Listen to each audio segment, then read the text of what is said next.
नमस्कार साथियों, स्वागत है आप सभी का आपके पसंदीदा platform UP exam by the officer academy. आप सभी के बीच में मैं डॉक्टर जितेंद्र पांडे। आप सभी जानते हैं कि शाम को 5 बजे हमारी आपकी मुलाकात होती है और हम बात करते हैं यूपी टेट के हिंदी विषय वस्तु के। लेकिन ठहरिए जरा, अब बात सिर्फ यूपी टेट की नहीं होगी, साथ ही साथ बात होगी सीटेट की भी होगी, क्योंकि आप सभी जानते हैं कि इस बार जुलाई 2025 में सीटेट की परीक्षा हुई नहीं, लेकिन दिसंबर 2025 की जब परीक्षा होनी है तो वो जाकर के 8 फरवरी 2026 को आयोजित होगी। यानी कि अब सीटेट की परीक्षा 8 फरवरी 2026 को आयोजित होगी। उससे पहले 29 और 30 जनवरी 2026 को यूपी टेट की परीक्षा होगी। तो हम क्या करने चल रहे हैं, हम एक साथ यूपी टेट और सीटेट दोनों को साधने चल रहे हैं। ऐसा इसलिए मैं कह रहा हूं क्योंकि अब इस क्लास में आप यूपी टेट के साथ साथ सीटेट की विषय वस्तु को भी प्राप्त करेंगे। आप जानते हैं कि दोनों का पाठ्यक्रम बिल्कुल समान है। अंतर इतना है कि सीटेट में आपसे शिक्षण भी पूछा जाता है, जबकि यूपी टेट के अंतर्गत शिक्षण उस प्रकार से नहीं पूछा जाता है। लेकिन अब से जो हम कक्षाएं आप सभी को उपलब्ध कराएंगे उसमें हम यूपी टेट के व्याकरण को तो शामिल ही करेंगे, साथ ही साथ हम जो हिंदी का शिक्षण वाला हिस्सा होता है उसे भी आप सबके लिए प्रस्तुत करेंगे। गद्यांश और पद्यांश भी आपको देखने को मिलेंगे और अंत में आपको रचनाएं और रचनाकार भी देखने को मिलेंगे। कहने का आशय यह है कि अब इस कक्षा में आप कंप्लीट पैकेज प्राप्त करेंगे, जो कि यूपी टेट में हिंदी और साथ ही साथ सीटेट में हिंदी का जो विषय वस्तु या प्रश्न आएगा, प्रश्न खंड आएगा, उसको आप बड़ी आसानी के साथ कर पाएंगे। तो आप सभी का बहुत स्वागत है। जुड़ जाएं सभी लोग, जो जुड़ गए हैं वो वीडियो को लाइक कर लेंगे और शेयर कर लेंगे। अगले तकरीबन 1 घंटे तक आप सभी हमारे साथ बने रहिएगा। हम अति महत्वपूर्ण प्रश्नों की बात करेंगे और न केवल प्रश्नों की बात करेंगे बल्कि हम उससे संबंधित अवधारणाओं के विषय में बात करेंगे। और जरूरी सूचना आप सभी को बता दें कि मेरी क्लास के बाद शाम को 7 बजे ईबीएस की क्लास होगी और फिर 8 बजे संस्कृत की भी क्लास है।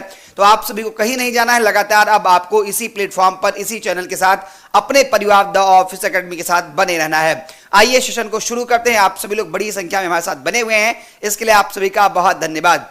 सेशन को शुरू करेंगे। पिछली वाली क्लास में हम लोगों ने 15 नंबर क्वेश्चन तक कर लिया था, उससे आगे बढ़ेंगे। 15 नंबर क्वेश्चन से आगे बढ़ेंगे और अगला जो प्रश्न होगा, आप सभी को याद होगा कि पिछले दिन जाते जाते हमने आप सभी से यहां पर क्वेश्चन 15 के विषय में चर्चा कर लिया था। जाते जाते हमने आप सभी से चर्चा किया था क्वेश्चन 15 के अंतर्गत, और क्वेश्चन 15 में आपसे पूछा गया था कि चौराहा शब्द में समास क्या है। देखिए, हम लोग की विशेषता है कि हम जो कहते हैं उसे हम निश्चित रूप से करते हैं। हमने आप सभी से कहा था कि अगले दिन हमारी आपकी जब मुलाकात होगी तो हम पूर्ण रूपेण अपने द ऑफिसर एकेडमी की पहचान वाले परिधान में आप सबके बीच में आएंगे, और आज मैं आप सभी के बीच में बिल्कुल उसी अंदाज में प्रस्तुत हूं। हमने आपसे जाते जाते ये प्रश्न पूछा था कि चौराहा शब्द में समास कौन सा है, तो मैंने यहां पर इसकी व्याख्या भी आप सबको उपलब्ध कराई थी। वापस उस व्याख्या पर नहीं जाऊंगा। आप सब जानते कि चौराहा शब्द जो है, जब इसका आप विग्रह करेंगे तो आपको पता चलेगा चार राहों का समाहार। क्या हो जाएगा? 4 राहों का समाहार जो है, यही इसका क्या होता है? समास विग्रह होता है। 4 राहों के समाहार का मतलब है कि जहां पर 4 रास्ते आकर के क्या होते हैं, जहां पर 4 रास्ते आकर के मिलते हैं। बिल्कुल, कुछ चीजें मैं स्पष्ट कर दूं, आप सभी को बता दूं कि अभी आज के थंबनेल पे केवल आप यूपी टेट देख रहे होंगे, लेकिन नहीं, क्लास सीटेट के लिए भी होगी। और कल से जो क्लास आपको देखने को मिलेगी, मैं आपको बता दूं कि वह यूपी टेट के लिए तो उपयोगी रहेगी, साथ ही साथ वो सीटेट के लिए भी काम आएगी। और इंपॉर्टेंट बात यह है कि ना केवल 1 to 5 के लिए काम आएगी, बल्कि ये आपका 6 to 8 के लिए भी ये क्लास होगी। यानी कि दोनों लेवल, जिसको हम कहते हैं लेवल 1 की बात करते हैं और लेवल 2 की बात करते हैं, हम इस प्रकार से अपने कोर्स को, अपने क्लास को डिजाइन करेंगे ना कि यूपी टेट में भी वो आपके लिए अत्यंत उपयोगी हो और बहुत ही सार्थक वह सीटेट के लिए भी होगी। लेवल 1 की बात कर लें, 1 to 5 की बात कर लें, लेवल 2 6 to 8 की बात कर लें। आप सभी जानते हैं कि भाई पाठ्यक्रम दोनों का क्या है, पाठ्यक्रम दोनों का समान है, इसमें कोई अंतर नहीं। लेवल 1 और लेवल 2 के पाठ्यक्रम में कोई अंतर नहीं है। अंतर सिर्फ इतना सा है कि प्रश्नों के जो कठिनता का स्तर होता है उसी में अंतर आपको देखने को मिलता है। हम कहते हैं लेवल 1 पे थोड़े आसान प्रश्न पूछता है और लेवल 2 पे जब आप पहुंचते हैं तो प्रश्नों का स्तर क्या हो जाता है, थोड़ा सा मुश्किल हो जाता है। लेकिन हम इस प्रकार का लेवल लेकर चलेंगे, चाहे लेवल 1 के लिए आप प्रयास करें या लेवल 2 के लिए, दोनों जगहों पर हमारी हिंदी क्लास आप सबके लिए क्या हो जाए, उपयोगी हो जाए। ठीक है साथी, तो आइए अपनी चर्चा को आगे बढ़ाते हैं। मैंने कहा चौराहा शब्द में जब समास पूछा गया है तो हमने सबसे पहले आपसे कहा कि भाई क्या कर लेना, इसका आप विग्रह कर लेना। जब आप विग्रह करेंगे तो आपको पता चलेगा कि चौराहा का विग्रह होता है 4 राहों का समाहार। क्या होता है इसका विग्रह? इसका विग्रह होता है 4 राहों का समाहार। ठीक साहब, जैसे ही आपको किसी भी समास का पहला पद संख्यावाची विशेषण दिख जाए, क्या दिख जाए?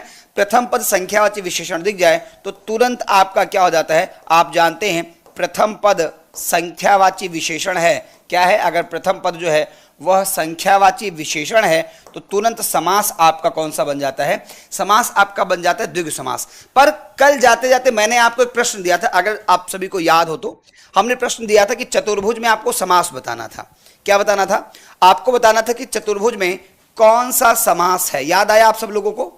मैं गृह कार्य देकर गया था आप लोगों से। हमने कहा था आप लोग वीडियो समाप्त होने के बाद कमेंट बॉक्स में मुझे बताइएगा कि आखिर चतुर्भुज में समास कौन सा है। अब आपके देखने के आधार पे क्या दिख रहा होगा? कहेंगे सर पहला जो समास का पहला पद है, पहला पद चार लिखा गया है। चार आप कहेंगे सब संख्यावाची है, और जैसे आप पढ़ते कि संख्यावाची है तो तुरंत आप कहते हैं सद्विगु समास है। लेकिन ठहरिए, यहां संख्यावाची होने के बाद भी द्विगु समास आपका नहीं होगा। क्यों नहीं होगा द्विगु समास? इसलिए आपका द्विगु समास नहीं होगा क्योंकि अगर संख्यावाची होने के बाद उसके कई सारे उदाहरण आपको देखने को मिलते। क्या होते? अगर कई सारे उदाहरण आपको देखने को मिलते तब तो वह संख्यावाची होने के चलते द्विगु समास हो पाता। लेकिन जैसे ही आप इसका विग्रह करेंगे ना तो आपको पता चलेगा कि भाई किसी व्यक्तित्व विशेष की ओर संकेत करता है, किसी पर्सनालिटी की ओर इंडिकेट करता है। और जैसे ही किसी व्यक्तित्व विशेष की ओर संकेत करेगा, भले ही वह क्या हो, भले ही वह संख्यावाची हो। ध्यान दीजिए, अगर पहला पद संख्यावाची है बावजूद इसके वह किसी व्यक्तित्व विशेष की ओर संकेत करता है तो तुरंत आपका समास क्या हो जाएगा? बहुव्रीहि समास हो जाएगा। क्या हो जाएगा? यहां पर बहुव्रीहि समास हो जाएगा। इस चीज को आप ध्यान रखिएगा, नहीं तो आपको केवल एक ही चीज रटाई जाती है। आपने केवल एक ही चीज पढ़ा है कि अगर समास का पहला पद संख्यावाची है तो तुरंत आप क्या लगा? तुरंत आप लगा देते हैं द्विगु समास, यही लगाते हैं। लेकिन उसमें एक क्लॉज है, उस पर भी गौर करना है। गौर यह करना है कि अगर पहला पद संख्यावाची है बावजूद इसके वह किसी व्यक्तित्व विशेष की ओर संकेत करता है तब वह आपका द्विगु समास नहीं बनेगा। तब समास क्या बन जाएगा? बहुव्रीहि समास बन जाएगा। जैसे हम कहते हैं दशानन, क्या कहते हैं? कहते दशानन। अब कोई आपसे पूछे कि दशानन में कौन सा समास है तो जरा बताइए मुझे आप सब लोग कि दशानन में कौन सा समास है। और मैं देखना चाहूंगा कि सबसे पहले उत्तर किसका आता है। भाई कौन सा छात्र ऐसा है या छात्रा ऐसी है जो सबसे पहले बताते हैं भाई दशानन में कौन सा समास है, बताइए। अब अगर आप नियम के आधार पर देखेंगे तो दशानन का पहला पद क्या है? 10 लिखा गया। क्या लिखा गया है? 10 लिखा गया है, यानी कि संख्यावाची है। उस आधार पर तो आप कुछ और बताएंगे, लेकिन क्या वास्तव में वही है जो आप समझ रहे हैं या कोई और समास है दशानन में? जल्दी से कमेंट कीजिए आप सब लोग और मुझे बताइए कि भाई इसमें कौन सा समास। चलो सबसे पहला #1 लिख करके आ गया है, प्रियदर्शिनी का उत्तर आ गया है, इनका कहना बहुव्रीहि है, और अंजलि सिंह का भी उत्तर आ गया। बस मैं यही चाहता था कि इस बात पे गौर करो कि दशानन का पहला जो पद है ना ये संख्यावाची है, बावजूद इसके समास कौन सा हो जाएगा? यह आपका बहुव्रीहि समास हो जाएगा। इसी बात पे आपको क्या रखना है? ध्यान रखना है। कैसे बहुव्रीहि हो जाएगा? तो जैसे ही आप कहेंगे 10 है जिसके आनंद, 10 है जिसके आनंद की जिसके 10 मुख है, तो संपूर्ण ब्रह्मांड में एक ही व्यक्तित्व ऐसा है जिसके 10 मुख की बात की जाती है, और वह कौन है? रावण है। ठीक है, तो यहां पर क्या हो जाएगा? आपका सही उत्तर बहुव्रीहि हो जाएगा। लेकिन चौराहा में अगर आपसे पूछा जाएगा तो आपका क्या होगा? द्विगु समास होगा। आगे बढ़ते हैं, आज के लिए प्रश्न लेते हैं। निम्न में से किस शब्द की वर्तनी सही दी गई है? प्रश्न क्या कह रहा है आपसे? प्रश्न कह रहा है कि दिए गए विकल्पों में से किस शब्द की वर्तनी सही दी गई है? अनुग्रहित, अनुग्रहित, अनुग्रहित, अनुग्रहित। यह आपको बताना है। 4 विकल्प जो दिख रहे हैं इसमें से आपको बताना है कि आखिर वर्तनी किसकी शुद्ध दी गई है इन चारों विकल्पों में से। अच्छा, वर्तनी का क्या कॉन्सेप्ट होता है भाई? ध्यान दीजिए इस पर। अगर आपसे वर्तनी का कॉन्सेप्ट पूछा जाए तो गौर कीजिए। वर्तनी के कॉन्सेप्ट का मतलब होता है कि जब भी आप कोई शब्द लिखते हैं ना, क्या जब भी आप कोई शब्द लिखते हैं तो शब्दों को आप जानते हैं कि शब्द लिखने का मतलब ये होता है कि भाई हमारे पास जो क्या है, हमारे पास जो वर्ण है ना, वर्ण का क्या हो? वर्णों को व्यवस्थित और सार्थक प्रकार से इकट्ठा किया गया हो। वर्णों को व्यवस्थित एवं अगर हम सार्थक क्रम में रख देते हैं ना तो तभी हमारा क्या बनता है? तभी हमारा शब्द बनता है। अब अगर हम इनको आगे पीछे कर दें, इन्हीं वर्णों को हम आगे पीछे कर दें तो हमारी वर्तनी क्या हो जाती है? अशुद्ध हो जाती है। और आप जानते हैं कि जितनी भी पात्रता प्रकार की परीक्षा है, कैसी परीक्षा? जितनी भी पात्रता प्रकार की परीक्षा है उन सभी परीक्षाओं में आपसे क्या पूछा जाता है? उन सभी परीक्षाओं में आपसे वर्तनी पूछी जाती है। मैं कहता हूं केवल पात्रता परीक्षा में नहीं बल्कि जो मुख्य परीक्षा है वहां भी आपसे क्या पूछी जाती है? वहां भी आपसे वर्तनी पूछी जाती है। अब यहां आपको बताना है कि इन चारों में से किसकी वर्तनी सही है। तो बहुत सारे विद्यार्थी सभी लोग सी विकल्प कर रहे हैं, कैसा 16 का सी होगा। जरा समझिए क्या अंतर है। देखो ये जो आपको दिख रहा है ना, गा के साथ ये जो मात्रा दिख रहा है, अगर गा के साथ हम ऐसी मात्रा लगाते हैं तो ये क्या है? ये आपका रा का उच्चारण करेगा। किसका उच्चारण करेगा? रा का उच्चारण करता है। और गा के साथ, ध्यान दीजिए, अगर हम गा के साथ इस प्रकार की मात्रा का प्रयोग करते हैं तो यह जो है ना, यह क्या करेगा, ये आपका री का उच्चारण करता है। किसका उच्चारण करता है? री का उच्चारण करता है। तो साथ ही जब अनुग्रहित की बात करते हैं ना, तो इसमें री का उच्चारण की, ये जो मात्रा दिख रही, किसकी मात्रा? ये आपका री की मात्रा है। अनुग्रहित करने का मतलब है कि भाई हमें क्या करो, हमें जो है चरितार्थ कर दो, एक प्रकार से कहते कृपा कर दो, या हमें जो है मतलब कृतार्थ कर दो, है ना। अनुग्रहित का मतलब क्या होता है? अनुग्रहित का मतलब कृतार्थ करना। क्या? कृतार्थ करना। जैसे मान लीजिए आपने अपने यहां कोई कार्यक्रम का आयोजन किया, आपने अपने यहां किसी कार्यक्रम का आयोजन किया, आप किसी अपने से ज्येष्ठ या किसी सम्मानित व्यक्ति को आप बुलाते हैं, तो वह जब आपके घर पे आता है ना, तो उस व्यक्ति का आपके घर पे आने का मतलब है कि वह आपके लिए सम्मानजनक बात है। कैसी बात है? सम्मानजनक बात है। तो आप कहते हैं कि भाई वो हमारे घर आएंगे तो हम कृतार्थ हो जाएंगे, यही अनुग्रहित करना। तो जब आप उससे आप आमंत्रण पत्र जब आप उनको भेजते हैं तो लिखते हैं कृपया घर पर पधार कर या इस कार्यक्रम में शामिल होकर हमें अनुग्रहित करने की कृपा करें, यानी कृतार्थ कर दीजिए, मैं धन्य हो जाऊंगा कि आपके चरण मेरे घर पे आ जाएंगे बहुमूल्य समय निकाल करके, है ना। तो इसी में ध्यान ये रखना है कि वर्तनी कौन से शुद्ध है भाई, तो वर्तनी यहाँ पर सी वाले विकल्प की सही दी गई है। सी वाला जो हमारा विकल्प है साथी, इसका वर्तनी, इसकी जो वर्तनी है वो बिल्कुल ठीक प्रकार से दी गई है। अब ध्यान ये रखना है कि सी में जो गा के नीचे जो मात्रा दिख रहा है, ये किसकी मात्रा? ये आपकी री की मात्रा है। किसकी मात्रा है? री की मात्रा है। चलिए अगले प्रश्न की बात करते हैं। हमारा अगला प्रश्न है, निम्नलिखित में से शुद्ध शब्द कौन सा है? एक बार फिर से आपको क्या बताना है? शुद्ध बताना है। अच्छा देखो, चाहे शुद्ध पूछा जाए चाहे वर्तनी पूछा जाए, दोनों बातें क्या है? एक ही है। चाहे आपसे क्या पूछे, चाहे आपसे शुद्ध पूछा जाए या फिर वर्तनी पूछा जाए, दोनों बातें एक ही हैं। और ये जो प्रश्न अभी आप देख रहे हैं, ये प्रश्न क्या है? ये प्रश्न यूपी टेट की परीक्षा में पूछा गया था। अभी मैं आपको जो करवा रहा हूं, ये यूपी टेट का पेपर मैं आपको करवा रहा हूं। क्या? यूपी टेट का प्रीवियस ईयर का मैं पेपर आपको करवा रहा हूं। अब इससे आप समझिए किस प्रकार के, किस स्तर के प्रश्न आप सबकी परीक्षा में आते हैं। जहां तक सीटेट वाले विद्यार्थी जब जुड़ते हैं, तो मैं आपको बताऊं सीटेट की जो परीक्षा होती है साथी, इसमें आप दो हिस्से कर सकते हैं। आते तो कुल मिलाकर 30 ही क्वेश्चन लैंग्वेज के अंतर्गत। भाई अगर आपने लैंग्वेज 1 के तौर पर हिंदी लिया है, लैंग्वेज 2 के तौर पर जैसे भी आपने हिंदी लिया है, तो हिंदी के कितने क्वेश्चन पूछेगा? सीटेट में भी हिंदी से आपसे 30 क्वेश्चन पूछेगा। अब इस 30 को आप दो खंडों में 15 क्वेश्चन आप ये मानकर चलिए कि ऐसे होंगे जो आपके व्याकरण के होंगे। व्याकरण के इसमें प्रश्न आपको देखने को मिलेंगे, और व्याकरण के साथ साथ जो है गद्यांश भी यहीं पे आपको देखने को मिलेगा, गद्यांश और इसके साथ साथ पद्यांश, ठीक है ना। तो 15 प्रश्न ये आपके हो जाएंगे। बाकी जो 15 आपके बचते हैं, ये कहां से रहता है? ये आपका शिक्षण से रहता है, ठीक है ना। 15 क्वेश्चन कहां से रहेगा? शिक्षण से रहेगा। और 15 क्वेश्चन जो है वो व्याकरण और गद्यांश पद्यांश का रहेगा। तो जो व्याकरण का हिस्सा आता है या गद्यांश पद्यांश का हिस्सा आता है, यह मैं आज कवर कर रहा हूं। हमारे सीटेट के विद्यार्थी चाहे 1 to 5 की बात कर ले, 1 to 5 वाले हैं या 6 to 8 वाले हैं, उनके लिए काम करेगा, और हमारे यूपी टेट के जो छात्र हैं उनके लिए तो काम करेगा ही करेगा, ठीक है। चलिए तो हम बात करते हैं प्रश्न संख्या 17 की। क्या निम्नलिखित में से शुद्ध शब्द कौन सा है? अच्छा, शुद्ध शब्द क्या होता है?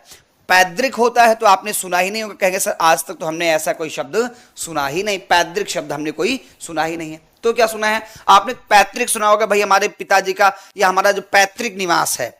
जैसे मान लीजिए कि आप रहने वाले मूलतः कहीं और के हैं, बाद में आकर के आपने लखनऊ में घर बना लिया, प्रयागराज में घर बना लिया, तो किसी ने आपका इंटरव्यू पूछा कि भाई कहाँ के रहने वाले हो, तो आप कहते हैं हमारा जो पैतृक निवास है वह अयोध्या है, आप ऐसे बताते हैं। तो पैतृक का मतलब जो पिताजी का होता है। पैतृक का मतलब क्या? पिताजी का। ध्यान रखिए, पैतृक का मतलब क्या है? जो पिताजी का होता है वही आपका क्या कहलाता है? पैतृक कहलाता है। तो पैतृक में ध्यान ये रखना, ये वाला पैतृक है, ये तो क्या है? ये सामान्य बोलचाल की भाषा में हम ऐसे उच्चारण करते हैं। बोलचाल की भाषा में हम क्या लिखते हैं? बोलचाल की भाषा में हम पैतृक लिख देते हैं या पैतृक बोल देते हैं, पर वो शुद्ध नहीं है।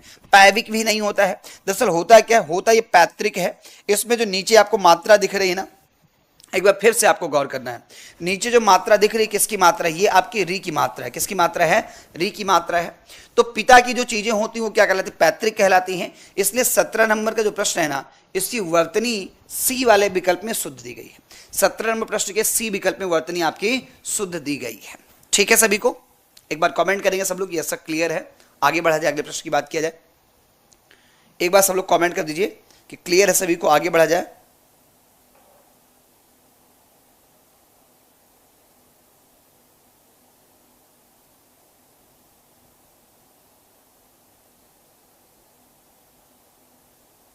एक बार कमेंट करेंगे।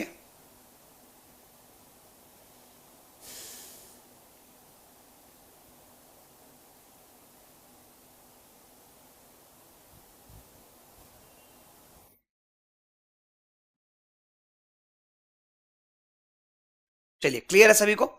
मैं एक बार फिर से आप सबको याद दिला दूं कि आज की जो क्लास की टाइमिंग है, आप सब अपनी टाइमिंग में एक चीज ऐड करना मत भूलिएगा। 7 PM पर, क्या 7 PM पे क्लास EVS वाली है, EVS वाले सर की क्लास होगी। और 8 PM पे जो क्लास है वो 8 PM पे संस्कृत की क्लास है, ठीक है ना। संस्कृत वाली क्लास कल भी आप लोगों ने किया होगा, और EVS की क्लास आज हो रही। मैं आप सबको बता दूं कि अब यहां से लगातार आप इस टाइम शेड्यूल को नोट कर लीजिए। शाम को 5 बजे जो है वो हिंदी वाली क्लास होगी, 7 बजे EVS की होगी, 8 बजे आपकी संस्कृत क्लास होगी और 9 बजे आपकी CDP क्लास होगी शशि सर के साथ। आइए अगले प्रश्न की बात करते हैं। अगला प्रश्न कह रहा है कि शा ध्वनि का उच्चारण स्थान क्या है। ध्यान से देखिए प्रश्न क्या पूछ रहा है आपसे। प्रश्न पूछ रहा है शा ध्वनि का उच्चारण स्थान क्या है। यहां ध्यान दीजिए, शा ध्वनि का उच्चारण स्थान पूछा गया। इंतालु कह रहे हैं, तालु कह रहे हैं, मूर्धा कह रहे हैं, दंत कह रहे हैं। बताइए, प्रश्न आपसे कह रहा है कि शा ध्वनि का उच्चारण स्थान क्या है। देखो क्या है कि जब हिंदी वर्णमाला की बात करते, किसकी बात करते हैं, जब भी आप हिंदी वर्णमाला की बात करेंगे तो आप जानते हैं कि हिंदी वर्णमाला का मतलब होता है कि वर्णों का व्यवस्थित समूह। क्या होता है इसका अर्थ? इसका अर्थ होता है वर्णों का व्यवस्थित समूह होता है। ध्यान दीजिए, वर्णमाला का मतलब क्या होता है? वर्णमाला का मतलब तो वर्णों का व्यवस्थित समूह जो होता है ना, इसी को हम क्या कहते हैं? इसी को हम वर्णमाला कहते हैं। अब वर्णमाला में एक वर्ण तो कोई है नहीं, आप जानते हैं कि वर्णों का समूह है, तो उस वर्णों के समूह को हम क्या कहते हैं? उस वर्णों के समूह को हम विभाजित करते हैं।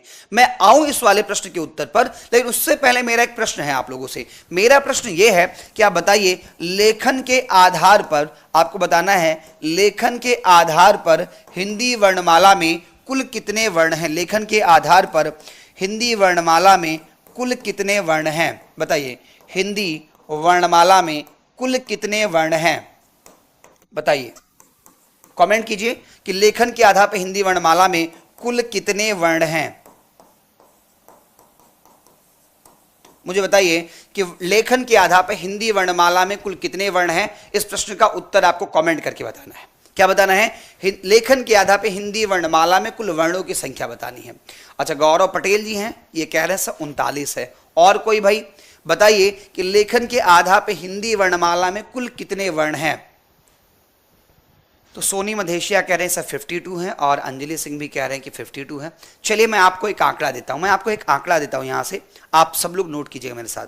देखो ध्यान दीजिए, जब भी आपसे पूछा है वर्ण क्या होता है, मेरी कुछ बातों को नोट कर लीजिएगा, हमारी विशेषता यही होती है कि हम क्या करते हैं, हम केवल क्वेश्चन नहीं कराते, बल्कि हम उसके डेप्थ में जाकर के हम उसके पीछे की अवधारणा के विषय में भी आपको हम बताते हैं। आइए समझिए, जब भी आपसे पूछा जाए कि वर्ण क्या होता है ना, तो ध्यान रखिएगा, हमारे जो लिपि चिन्ह होते हैं ना, क्या होते हैं? जो लिपि चिन्ह होते हैं, इन्हीं लिपि चिन्हों को क्या कहा जाता है? वर्ण कहा जाता है। ठीक है, लिपि चिन्हों को हम क्या कहते हैं? वर्ण कहते हैं। जब आपसे पूछा है कि वर्णमाला किसे कहते हैं, तो ध्यान रखिए, वर्णमाला का मतलब होता है कि वर्णों का व्यवस्थित समूह।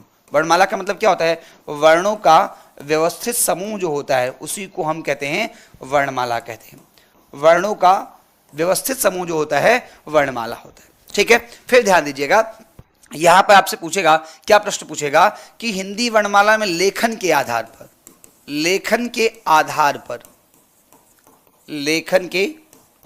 पर कुल वर्ण कितने हैं?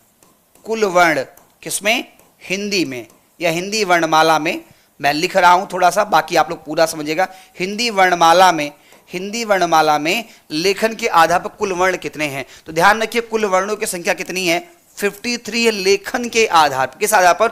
अगर लिखने के आधार पूछेगा तो तुरंत आपको बताना 53 बताना है। और ध्यान रखिएगा, उच्चारण के आधार पर अगर आपसे पूछ लेगा, किस आधार पर? अगर आपसे उच्चारण के आधार पर पूछेगा साथी, तो उच्चारण के आधार पर आपके कुल वर्ण कितने हैं? उच्चारण के आधार पर कुल वर्ण कितने हैं? तो ध्यान रखिएगा, उच्चारण के आधार पर आपके हिंदी वर्णमाला जो कुल वर्ण है ना, इनकी संख्या कितनी है? इनकी संख्या साथी 52 है। उच्चारण के आधार पर कुल वर्णों की संख्या कितनी? 52 है। और लेखन के आधार पर कुल कितने हैं? 53। आप कहेंगे सर 53 क्या हो गया? तो ध्यान रखिएगा, 53 का मतलब है कि भाई 53 जो मैंने कहा, ये 52 आपके परंपरागत वाले और प्लस एक आपका विशिष्ट व्यंजन। एक कौन सा? एक विशिष्ट व्यंजन जो है उसको भी हम जोड़ लेंगे तो क्या बन जाएगा? 53 बन जाएगा। अब ये ध्यान रखना है कि जो कुल वर्ण है ना, कुल वर्ण कितने प्रकार के हैं? तो ध्यान रखना, 2 प्रकार के हैं, स्वर के रूप में है और किस रूप में है? व्यंजन के रूप में। किस रूप में है? स्वर के रूप में है और व्यंजन के रूप में है। यहीं पर आपको ध्यान देना कि जब वर्णों का हम व्यंजन वर्णों का जब वर्गीकरण करते हैं ना, व्यंजन वर्णों का उच्चारण स्थान के आधार पर, ध्यान दीजिए, बहुत महत्वपूर्ण बात बता रहा हूं आपको मैं बता रहा हूं कि व्यंजन वर्णों का उच्चारण स्थान के आधार पर, उच्चारण स्थान के आधार पर वर्गीकरण। जब यहां पर आएंगे, आप इस वाले पॉइंट पर आएंगे ना, तो यहीं आपको समझना पड़ेगा, यहीं आपको एक उच्चारण स्थान मिलता है जिसको हम लोग क्या कहते हैं, जिसको हम लोग कंठ कहते हैं। क्या कहते हैं? कंठ कहते हैं। और संस्कृत वाले सर ने आप सबको सिखाया होगा, उन्होंने बताया होगा अकुह विसर्जनीय नाम कंठा, सुना है ना, अकुह विसर्जनीय नाम कंठा। तो ध्यान रखिए, जब आपसे ये पूछा है कि कंठ से उच्चरित होने वाले कौन कौन से वर्ण हैं हिंदी वर्णमाला में, क्या पूछा जाए? आपसे पूछा जाए कि कंठ से उच्चरित होने वाले कौन कौन से वर्ण हिंदी वर्णमाला में हैं, तो आपको ध्यान रखना अकुह विसर्जनीय नाम कंठ, अर्थात ये कि लघु आ, दीर्घ आ और पूरा का पूरा का वर्ग, पूरा का पूरा का वर्ग और विसर्ग, और इसके साथ साथ क्या है, इसके साथ साथ आपका हा। ये ऐसी ध्वनियां हैं जिनका उच्चारण कहां से होता है? जिनका उच्चारण कंठ से होता है। कहां से होता है? कंठ से होता है। अब का वर्ग किसको कहते हैं? तो का वर्ग का मतलब है यहां पर कि क, ख, ग, घा और का वर्ग का पंचमाक्षर यानी कि अंग, का, ख, ग, घ, अंग। का वर्ग में ये 5 आ जाएंगे, 2 आपके ये आ वाले हैं, विसर्ग है और हा है। हिंदी वर्णमाला में जो हमने आपको उच्चारण किया, कुल 52 वर्ण बताए ना, उन 52 वर्णों में से यह आपके क्या है, ये कुल मिलाकर के आपके कंठ से उच्चरित होने वाले हैं। बस ध्यान ये रखना है कि भाई इसमें हमने स्वर को भी बता दिया है, क्योंकि सूत्र के आधार पर बता दिया है, तो आप चाहें तो यहां से आगे आप व्यंजन हटा दीजिए, केवल वर्णों का उच्चारण स्थान के आधार पर वर्गीकरण कर लीजिए। ऐसे ही आपको किसके विषय में, अगर तालु के विषय में पूछा है, किसके विषय में? तालु के विषय में, जो कि प्रश्न में पूछा गया है, तो इसका सूत्र होता है इचु यशाणाम तालु। क्या होता है? इचु यशाणाम तालु, इचु यशाणाम तालु, बस ध्यान ये रखना है, इचु यशाणाम तालु, यही इसका क्या होता है, सूत्र होता है, इचु यशाणाम तालु होता है। जब इसको आप डिकोड करेंगे, यानी कि इसे आप समझने का प्रयास करेंगे, क्या लिखा गया, इचु यशाणाम तालु क्यों लिखा गया है, तो इसका मतलब है यहां पर जो ई दिख रहा है, ये लघु और इसके साथ साथ दीर्घ ई, दोनों ई का उच्चारण कहां से होगा? तालु से होगा।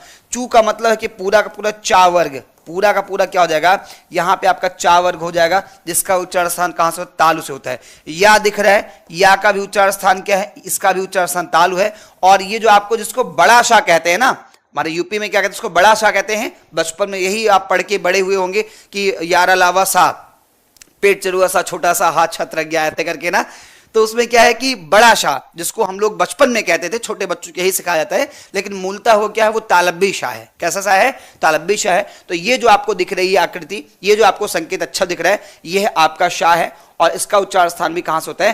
तालु से होता है। ठीक है। अब चा वर्ग का मतलब है कि चा वर्ग में कौन कौन आएगा? चा, छा, जा, झा और या, ये 5 वर्ण किस में आएंगे? चा वर्ग में आएंगे। प्रश्न क्या पूछा गया था साथी? प्रश्न आपसे ये पूछा गया था कि शा ध्वनि का उच्चारण स्थान क्या है। तो आपको उत्तर मिल गया कि सा ध्वनि का उच्चारण स्थान क्या है, क्योंकि मैंने आपको बताया कि इचु यशाणाम तालु, मैंने यही बताया, इचु यशाणाम तालु, ये मैंने आपको सूत्र बता दिया। अब इसमें क्या कह रहा है, इसमें ये वाला जो सा है उसका उच्चारण स्थान क्या बताया गया? तालु बताया गया है। तो तुरंत क्या लगा दीजिए आप, यहां पर तालु लगा दीजिए। ठीक है ना। लेकिन मूर्धा भी है, मूर्धा में भी कौन कौन से वर्ण ऐसे जिनका उच्चारण स्थान मूर्धा होता है? तो ध्यान रखिए कि ऋतु रसाणाम मूर्धा होता है। क्या होता है? ऋतु रसाणाम मूर्धा होता है। संस्कृत वाले सर आपको सूत्र बताएंगे और वहां से आप बढ़िया सीखेंगे। ऋतु रसाणाम मूर्धा होता है। क्या होता है? ऋतु रसाणाम मूर्धा होता है, यानी कि जो री है, ऋषि वाला री है, री, और ऋतु रसाणाम आपका ये रा, और फिर ये जिसको आप कहते हैं, बचपन में कहते पेट चरुआ सा कहते थे ना, ये मूर्धा वाला शा है, ऋतु रसाणाम मूर्धा। और पूरा का पूरा जो टा वर्ग है, इन सबका उच्चारण स्थान कहां से होता है? इन सबका उच्चारण स्थान मूर्धा होता है। तो ऋतु रसाणाम मूर्धा होता है, माफ कीजिए, ये मूर्धा का उच्चारण स्थान हो जाएगा। ठीक है। और बाकी आप जानते हैं कि ता वर्गीय क्या होता है? ता वर्गीय पूरा का पूरा दंत होता है। तो दंत का मतलब यहां पे ता की बात कर ले, ठा की बात कर ले, दा की बात कर ले, धा की बात कर ले और ना की बात कर ले। ठीक है। तो ये आपका क्या हो जाएगा? ये पूरा आपका दंत हो जाएगा। ठीक। अच्छा, मुझे एक बात बताइए, आप लोग एक प्रश्न का उत्तर बताइए, मुझे बताइए कि ए का उच्चारण स्थान क्या होगा? मैंने यहां क्या लिखा? ए लिखा है। मुझे कमेंट कीजिए और बताइए ए का उच्चारण स्थान क्या होगा। मैं देखना चाहता हूं कि आप लोग कमेंट करें और मुझे बताएं। यहां मैंने ए लिखा है, ए का उच्चारण स्थान क्या है, यानी कि कौन सी जगह से ए का उच्चारण स्थान किया? तालु से किया जाता है, मूर्धा से किया जाता है, दंत से किया जाता है, ओष्ठ से किया जाता है, कहां से किया जाता है ए का उच्चारण स्थान? बताइए, देखते कौन सबसे पहले उत्तर करता है।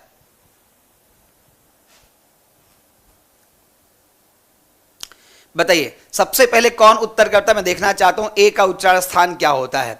पूजा कह रही तालु होता है, और कोई छात्र बताए भाई। देखते सबसे पहले उत्तर कौन कर रहा है कि ए का उच्चारण स्थान क्या होता है। देखिए क्लास अच्छी लगे तो आप लोगों को लाइक भी करना है, और अच्छी लगना इन द सेंस इस आधार पे अच्छी लगना कहा जाएगा क्योंकि अगर क्लास में वो बातें आपको बताई जा रही जो परीक्षा में आप सभी से पूछे गए हैं विगत वर्षों में, या आपको ये पता है कि इस प्रकार के प्रश्न आते हैं, निकट भविष्य में ऐसे प्रश्न दिखेंगे, तो इसका मतलब ये है कि क्लास आपके लिए उपयोगी है और फिर आपको सेशन को लाइक करना चाहिए। चलिए गौरव पटेल ने उत्तर कर दिया कंठ तालु, और प्रियदर्शनी ने भी लिखा है कंठ तालव्य। अंकित यादव कह रहे हैं ओष्ठ कह रहे हैं। अच्छा भाई, और कोई वीर जो बताए कि भाई ए का उच्चारण स्थान क्या है। अब समझिए जरा, इसमें लॉजिक है। क्या लॉजिक है इस पर गौर कीजिए। हिंदी वर्णमाला में ये आपका जो ए है ये कैसे बनता है? आप कहेंगे सर नहीं पढ़ाए हैं, पढ़ा दिया है। इसी यूट्यूब पर हमारी 3 डेमो क्लास उपलब्ध है, उसमें हमने बता दिया कि ए बनता कैसे है। तो आप जानते हैं कि सर ये ए जो है ना, ये पहली बात तो ये कि भाई क्या ये संयुक्त दीर्घ स्वर है। ये कैसा है? तो आप कहते हैं सर ये संयुक्त दीर्घ स्वर है। क्या है ये संयुक्त दीर्घ स्वर है, या इसी को आप विजातीय स्वर कहते हैं। ये मैं आपको बता चुका हूं, समझा चुका हूं कि यही आपका क्या विजातीय स्वर है। तो भाई ये संयुक्त दीर्घ या विजातीय क्यों है? तो आप जानते हैं कि जो ए बनता है आपका वह आ और ई के जुड़ने से बनता है। कैसे बनता है? जो ए बनता है वह आपका आ और ई के जुड़ने से बनता है। ठीक साहब, तो कहेंगे सर आ का उच्चारण स्थान क्या है? आपको बताया गया कि आ का उच्चारण स्थान क्या होता है? आ का उच्चारण स्थान कंठ होता है। कहेंगे कैसे? तो मैंने अभी आपको बताया कि अकुह विसर्जनीय नाम कंठ। क्या बताया? अकुह विसर्जनीय नाम कंठ, यानी कि आ का उच्चारण कहां से होता है? कंठ से। और फिर मैंने आपको बताया इचुह यषाणाम तालु बताया। मैंने आपको क्या बताया? मैंने आपको बताया इचुह यषाणाम तालु, यानी कि ई का उच्चारण स्थान क्या है? तालु है। ठीक साहब, अगर ये दोनों अलग अलग हैं तो आ का उच्चारण स्थान कंठ है, ई का उच्चारण स्थान क्या है? तालु है। ठीक है, लेकिन हमने क्या किया, जब हमने इन दोनों को जोड़ दिया, आ और ई को जोड़ दिया तो क्या बन गया? इन दोनों को जोड़ दिया तो क्या बन गया? ए बन गया। तो जाहिर सी बात है जब इन दोनों को आपस में जोड़ेंगे तो कंठ और तालु ये जो उच्चारण स्थान है ये भी तो आपस में जुड़ेंगे, बिल्कुल जुड़ेंगे। तो जैसे हमने आ और ई को जोड़ के ए बनाया, वैसे ही आपका कंठ और तालु को जोड़ क्या बन जाएगा? कंठ तालु बन जाएगा। चाहे आप लिख लीजिए या कंठ तालव्य लिख लीजिए, आपका उच्चारण स्थान ऐसे ही हो जाएगा। ठीक है ना, कंठ तालव्य कह लीजिए या कंठ तालु कह लीजिए। किसका उच्चारण स्थान? जब ए का उच्चारण स्थान पूछेगा। ऐसे ही लॉजिक आपको तब भी लगाना है जब आपसे ओ का उच्चारण स्थान पूछे। किसका पूछे? ओ का उच्चारण स्थान पूछे। कैसे? कैसा? ओ जो बनता है वह आपका आ और ऊ के मिलने से बनता है। कैसे बनता है? आ और ऊ के मिलने से बनता है। आ का उच्चारण स्थान क्या होता है? कंठ होता है, और ऊ का उच्चारण स्थान क्या होता है? ओष्ठ होता है। बस यही दोनों को जोड़ दीजिए, जब आ और ऊ जुड़ करके ओ बन जाएगा तो कंठ और ओष्ठ जुड़कर क्या बन जाएगा? कंठोष्ठ बन जाएगा। क्या बन जाएगा? कंठोष्ठ बन जाएगा। तो अगर कोई आपसे पूछे कि ओ का उच्चारण स्थान क्या है तो बताइए कंठोष्ठ, और ए का उच्चारण स्थान पूछे तो कंठ तालु बताए। क्लियर है सभी को? बताइए क्लियर है? चलिए चलते हैं अपने प्रश्न पर वापस चलते हैं। तो प्रश्न का हमारा सही उत्तर क्या हो जाएगा भाई? 18 नंबर का जो प्रश्न था इसका सही उत्तर हो जाएगा, इसका सही उत्तर बी विकल्प हो जाएगा। क्या हो जाएगा? बी हो जाएगा। आइए अगले प्रश्न की बात करते हैं। हमारा अगला प्रश्न है अत्यंत शब्द में प्रयुक्त उपसर्ग बताना है। क्या बताना है? अत्यंत शब्द में कौन से उपसर्ग का प्रयोग किया गया है यह आपको बताना है। ठीक है, शब्द क्या है? अत्यंत है, इसमें आपको कौन से उपसर्ग का प्रयोग किया गया है यह आपको बताना है। आइए समझते हैं उपसर्ग क्या होते हैं। तो देखिए हिंदी की जब बात करते हैं या संस्कृत की भी आप बात करेंगे तो वहां आपको क्या मिलते हैं? एक प्रकार के शब्दांश मिलते हैं। अब शब्दांश क्या होता है? देखो हम शब्द नहीं कह रहे हैं, हम शब्दांश कह रहे हैं। शब्दांश का मतलब होता है कि शब्द का अंश। हमने कहा ये क्या है भाई? ये आपका शब्दांश है। हमने क्या कहा? हमने कहा ये आपका शब्दांश है। अच्छा, शब्दांश का मतलब क्या है? शब्द का अंश। अंश का मतलब होता है हिस्सा, शब्द का अंश या हिस्सा। ठीक है साहब, इसका मतलब कोई छोटा सा टुकड़ा, शब्द का छोटा सा टुकड़ा जो होगा वही छोटा सा टुकड़ा आपका क्या कहलाएगा? वही छोटा सा टुकड़ा आपका उपसर्ग कहलाता है। इतनी परिचय हो गया।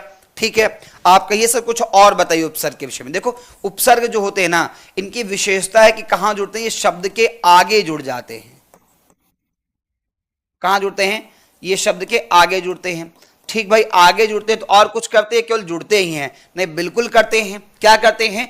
जिस शब्द के आगे जुड़ते हैं ये शब्दांश ना, उस पूरे शब्द की विशेषता को क्या करते हैं? उस पूरे शब्द की विशेषता को बदल देते हैं। क्या करते हैं?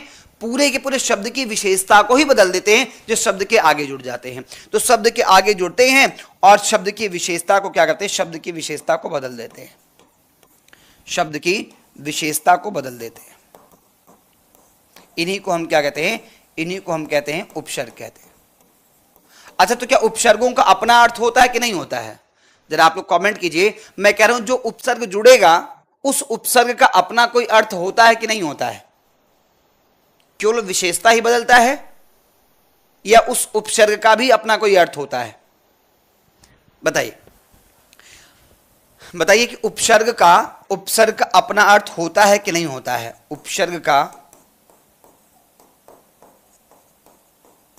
अपना अर्थ आगे क्या लिख दूं? होता है कि नहीं होता है? क्या लिख दें? बताइए जरा। जितने भी उपसर्ग हैं इन उपसर्गों का अपना अर्थ होता है कि नहीं होता है? एग्जैक्टली इन सभी का क्या होता है? उपसर्ग का अपना अर्थ होता है। बस यही वजह है कि जिसके साथ ये जुड़ते हैं उसकी पूरी की पूरी विशेषता को क्या करते हैं? उसके पूरी की पूरी विशेषता को बदल देते हैं। चलो इतनी बात नोट करना। अब एक और महत्वपूर्ण बात नोट करना। महत्वपूर्ण बात क्या है? आपसे पूछेगा कि संस्कृत में कितने उपसर्ग हैं। संख्या पूछेगा कि संस्कृत में उपसर्गों की संख्या कितनी है। तो क्या बताएंगे? आप बताइएगा सर संस्कृत में उपसर्गों की जो संख्या है ना वो कुल कितनी है? वो 22 है। संस्कृत में उपसर्गों की संख्या कुल कितनी है? 22 है। फिर प्रश्न पूछेगा कि उर्दू में उपसर्गों की संख्या कितनी है। तो उर्दू में उपसर्गों की कुल संख्या कितनी है? तो याद रखेंगे उर्दू में उपसर्गों की संख्या कितनी है? 19 है। कितनी है? 19 है।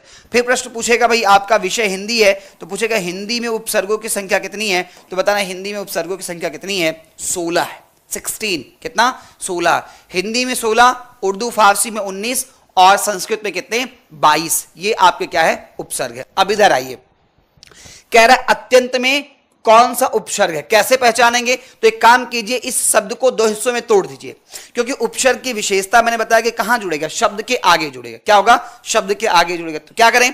इस अत्यंत को दो हिस्सों में तोड़ दे। कैसे टूटेगा? आप में से इसका एक हिस्सा होगा अति होगा और दूसरा हिस्सा क्या होगा? अंत होगा। क्या होगा? इसका एक हिस्सा अति होगा और दूसरा क्या होगा? अंत होगा। अति का मतलब बहुत अधिक या बहुत ज्यादा। कहते अति सर्वत्र वर्जयन्ते। अति ना करो भाई। जैसे आप किसी को बहुत ज्यादा प्रताड़ित कर देते हैं, बहुत ज्यादा परेशान कर देते हैं, तो फिर वो परेशान होकर कहता है कि देखो यार अति ना करो, नहीं तो मुझे बोलना पड़ जाएगा। ज्यादा अति करबो तो बोले पड़ जाए और बोलब तो फिर ढेर हो जाए, है ना? ऐसे कहा है भाई देखो अति ना करो। अति का मतलब बहुत अधिक होता है। तो अगर मैं कह दूं कि ये अति जो है उपसर्ग है ना, तो इस उपसर्ग का अर्थ क्या हो जाएगा? इस उपसर्ग का अर्थ हो जाएगा बहुत अधिक या सीमा से ज्यादा। इसका अर्थ क्या हो जाएगा? इसका अर्थ बहुत अधिक हो जाएगा या सीमा से अधिक हो जाएगा। तो अति में हमने क्या किया? अंत जोड़ा। अब देखो कैसे जुड़े हैं दोनों। हमने कहा एक है हमारा अति है और दूसरा क्या है? अंत है। अति में क्या है? तो आपके जैसे आधाता है और ई है, ठीक है। और यहां क्या है? यहां आपका आ है, ठीक। तो ई और आ जुड़ेंगे तो क्या बन जाए? ई के बाद जब कोई आसमान या भिन्न स्वर आता है तो ई किस में बदल जाता है? या में बदल जाता है। यण स्वर संधि कहती है। क्या कहती है? कहती है जब ई के बाद कोई भी आसमान या भिन्न स्वर आएगा तो ई का परिवर्तन किस में हो जाएगा? या में हो जाएगा। तो ई के बाद क्या आया? ई के बाद आ आया है, तो ई का परिवर्तन किस में हो जाएगा? या में हो जाएगा। यहां क्या बचा था? यहां बचा था आधा ता बचा था, ये वाला, इसको लिख दिया। यहां क्या बचा? यहां आपका आ बचा हो, तो क्या हो गया? ये आ हो गया, आ आधा ता या। और फिर यहां भी क्या था? अंत में भाई यहां भी आपका बचा हुआ था आधा ता, आधा ना, और फिर ता लिख दिया। तो शब्द क्या बन गया? अत्यंत बन गया। क्योंकि ये अनुस्वार के रूप में था तो हमने यहां पे क्या कर दिया? अनुस्वार लगा दिया। तो आपका शब्द बन गया अत्यंत बन गया। क्या बन गया? अत्यंत। जब इसको तोड़ेंगे तो अति और अंत आएगा। इसमें आपका जो उपसर्ग है ये क्या है? अति है। इसमें आपका जो उपसर्ग है वो क्या है? अति है। क्लियर है सभी को? जरा बताइए, बस समझ पाए ना भाई अत्यंत में अति उपसर्ग कैसे है? नहीं तो आपको सर केवल उत्तर बताकर चले गए। ऐसा तो नहीं है कि हम केवल उत्तर बताकर जा रहे हैं। जरा कमेंट कीजिए कि आप समझ गए कि भाई अत्यंत में अगर अति उपसर्ग है तो किस प्रकार से है, और अगर हम अति को अलग करेंगे तो हमारे पास शेष क्या बचेगा? जरा कमेंट करें एक बार सब लोग, बताएं। समझ में आ रहा है? कोई समस्या, कठिनाई, परेशानी किसी को? तो ये शुरुआती समय है, आप सब कमेंट कर सकते हैं। हमारा पूरा प्रयास होगा कि आपकी हर एक बात को तवज्जो दी जाए और उसी आधार पे आपके साथ जो है शिक्षण प्रक्रिया को आगे बढ़ाया जाए। किसी को किसी प्रकार कोई कठिनाई हो तो आप कमेंट कर सकते हैं, बताएं। हमारे पास समय बहुत है, जैसे विद्यार्थी कहते हैं जल्दी कीजिए, तो जल्दी का काम हम मानते हैं शैतान का होता है। हम इत्मीनान से, मेरा ये लक्ष्य होता है कि भाई हमारी क्लास में अंतिम पायदान पर, अंतिम पायदान का मतलब है कि वह विद्यार्थी जिसको सबसे कम समझ आ रहा होगा, हमारा प्रयास ये होता है कि हम उसको भी समझाकर तब आगे बढ़ें। तो हमारी क्लास में जितने विद्यार्थी इस समय देख रहे हैं हमारे लिए सभी महत्वपूर्ण हैं, और जब संतुष्ट हो जाएंगे विद्यार्थी, तो हम अगले प्रश्न पे आ जाया करें। चलिए अब बात करते हैं, अगले प्रश्न की बात करते हैं। अगला प्रश्न आया, उसके पहले आप सभी को याद दिला दें कि भाई आपकी संस्था ने आप सभी के लिए बहुत ही महत्वपूर्ण अभूतपूर्व काम किया है। इतिहास गवाह है कि आज तक कभी ऐसा नहीं हुआ है। इतिहास गवाह है कि यूपी टेट के इतिहास में आज तक कभी ऐसा नहीं हुआ है कि 2 रुपए में कोई आपको पूरा यूपी टेट का कोर्स पढ़ा दे। अंकित यादव जी, केवल 2 रुपए मेरे भाई, 2 रुपए, केवल और केवल 2 रुपए, ये अभूतपूर्व है। आज तक के इतिहास में कभी ऐसा नहीं हुआ है कि यूपी टेट की संपूर्ण कक्षा को कोई भी संस्था सभी विषयों के अंतर्गत केवल 2 रुपए में पढ़ा दे। कितने रुपए में? केवल और केवल 2 रुपए में पढ़ा दे। ऐसा आज तक कभी नहीं हुआ है साथी, आज तक कभी ऐसा नहीं हुआ है, पहली बार ऐसा हो रहा है। हम यहां पे आपको लाइव क्लासेस दे रहे हैं, लाइव आपकी छूट जाए तो आप रिकॉर्डेड देखिए। थ्योरी क्लास सभी विषयों की उपलब्ध कराई जाएगी। A4 में नोट्स आपको मिलेगा, बोर्ड का PDF मिलेगा, 10 टेस्ट सीरीज भी आपको मिलेगा, और बेल्टी कहां तक मिलेगी? एग्जाम तक आपकी बेल्टी केवल और केवल 2 रुपए में। अगर आज से पहले किसी संस्था ने ऐसा किया तो कमेंट कर दो, मैं उसके लिए नतमस्तक हो जाऊंगा। अगर द ऑफिसर एकेडमी से पहले किसी ने ऐसा किया तो बताइए। तो जुड़ जाइए, तुरंत आप जुड़ जाइए, हमारे ऐप को इंस्टॉल कर लीजिए। रही बात किसकी?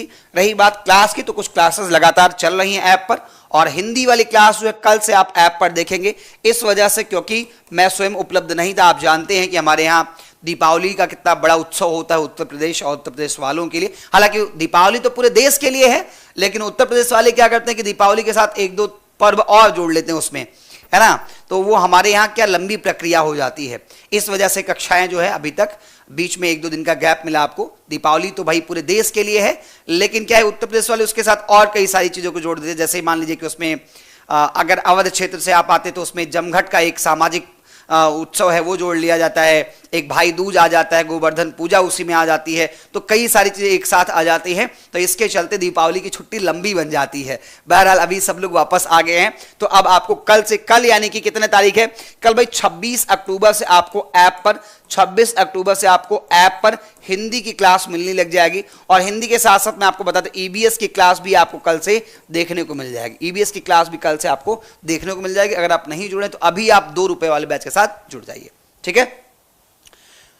चलिए प्रश्न है कि उपत्यका का अर्थ क्या होता है। एक दिया गया है, क्या हिस्सा दिया? उपत्यका का अर्थ क्या है?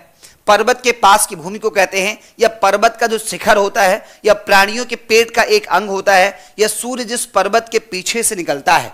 बताइए। 4 आपको विकल्प दिए गए हैं। शब्द क्या? उपत्यका। आप जानते हैं कि हिंदी व्याकरण में एक टॉपिक आता है जिसमें हम कहते हैं वाक्यांश के लिए एक शब्द कहते हैं। क्या कहते हैं? वाक्यांश के लिए एक शब्द। बस बात इतनी सी भी है कि वाक्यांश के लिए जो एक शब्द वाला टॉपिक है ना, उसको थोड़ा सा उलट कर दिया गया है। क्या है? एक शब्द के लिए आपको वाक्यांश लिखना है। यहां पर शब्द दिया गया है और शब्द के लिए आपको क्या लिखना है? उस शब्द के लिए आपको वाक्यांश लिखना है। क्या दिया गया है? दिया गया उपत्यका। इसका अर्थ क्या होता है? कह रहे पर्वत के पास की भूमि होती, पर्वत का शिखर होता है, प्राणियों का पेट का एक अंग होता है, या सूर्य जिस पर्वत के पीछे से निकलता है। तो सूर्य जिस पर्वत के पीछे से निकलता है साथी, उसको हम कहते हैं उदयाचल कहते हैं। क्या कहते हैं? सूर्य जिस पर्वत के पीछे से निकलता है उसको हम क्या कहते हैं? उसको हम उदयाचल कहते हैं। क्या कहते हैं? उदयाचल कहते हैं। यह भी परीक्षा में पूछा जाता है, तो आप नोट कर लीजिएगा। प्रश्न पूछेगा उदयाचल किसे कहते हैं, तो बताइएगा सूर्य जिस पर्वत के पीछे से निकलता है उसको हम क्या कहते हैं? उदयाचल कहते हैं। कैसे पता? तो पता ऐसे कि कृष्ण भगवान ने स्वयं कहा था इस बात को। क्या कहा था उन्होंने? जब रश्मिरथी लिखी, किन्होंने? रामधारी सिंह दिनकर जी ने जब रश्मिरथी लिखी, तो उसके 3य सर्ग में भगवान श्री कृष्ण जो है दुर्योधन को चेतावनी देते हुए कहते हैं कि उदयाचल मेरा दीप्तिभाल भूमंडल वच स्थल विशाल। तो उदयाचल मतलब जहां से सूर्य उदित होता है वो उनका क्या है? उदयाचल मेरा दीप्तिभाल। मतलब क्या है कि हमारा चमकता हुआ मस्तक है, ऐसा कृष्ण भगवान ने वहां पर कहा था। तो उदयाचल का मतलब सूर्य जिस पर्वत के पीछे से निकलता है उसको उदयाचल कहते हैं, और सूर्य जहां जाकर अस्त होता है उसको हम अस्ताचल कहते हैं। ये भी ध्यान रखिएगा। सूर्य के या ऐसे लिख लीजिए, सूर्य जिस पर्वत के पीछे अस्त होता है, पर्वत के पीछे क्या होता है, अस्त होता है। सूर्य जिस पर्वत के पीछे अस्त होता है उसको हम क्या कहते हैं, उसे हम लोग अस्ताचल कहते हैं। क्या कहते हैं, अस्ताचल कहते हैं, ध्यान रखिएगा। और जहां से निकलता है उसके निकलने को हम क्या कहते हैं, उदयाचल कहते हैं। लेकिन दिया क्या है, उपत्यका दिया गया है, तो उपत्यका का मतलब पर्वत के पास की जो भूमि होती है उसकी तलहटी होती है। तलहटी जानते कि नहीं जानते हैं? कहते हैं कि हिमालय की तलहटी में बसा एक गांव। तलहटी का उसका जो निचला वाला हिस्सा होता है, भाई शिखर वाला हिस्सा होगा जहां से पर्वत की शुरुआत होती है, वो जो धरातल के साथ जुड़ा होता है, उसके आसपास का जो क्षेत्र होता है वही उपत्यका कहलाता है। वही क्या कहता है, उपत्यका कहलाता है, जिसको आप तलहटी कह लीजिए। क्या कह लीजिए, तलहटी कह लीजिए। तलहटी वाला जो हिस्सा होता है वही आपका कहलाता है उपत्यका, पर्वत के पास की भूमि कहलाती है। ठीक है ना। पर्वत का जो शिखर होता है वो चोटी कहलाता है। क्या कहलाता है, पर्वत का जो शिखर होता है वो आपका क्या कहलाता है, वह आपका चोटी कहलाता है। क्लियर है सभी को? जरा कमेंट करेंगे एक बार, सब लोग बताएंगे, फिर हम आगे बढ़ेंगे, अगले प्रश्न की बात करेंगे। एक बार कमेंट करेंगे सब लोग,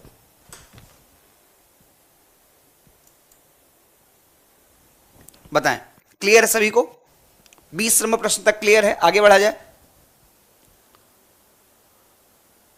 चलिए अब बात करते हैं, हम लोग अगले प्रश्न की बात करते हैं। अगले प्रश्न से पहले देखिए, आपको गद्यांश हमने दिया है। गद्यांश इसलिए दिया क्योंकि आप सभी जानते हैं कि यूपी टेट और सी टेट दोनों परीक्षा में आप सभी से गद्यांश पूछा जाता है।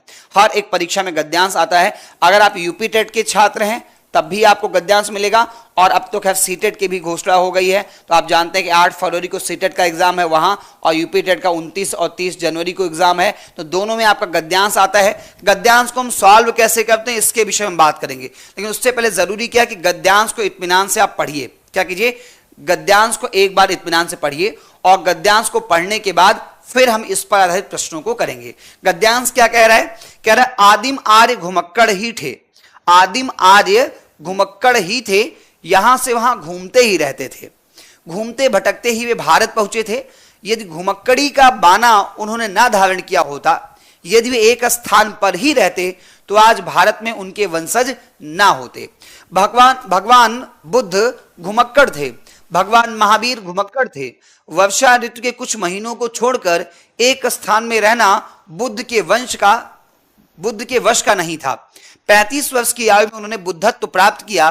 35 वर्ष से 80 वर्ष की आयु तक जब उनकी मृत्यु हुई, 45 वर्ष तक वे निरंतर घूमते ही रहे, अपने आप को समाज सेवा और धर्म प्रचार में लगाए रहे। अपने शिष्यों से उन्होंने कहा था, चरथ भिक्षवे चारिक हे भिक्षुओं घुमक्कड़ी करो।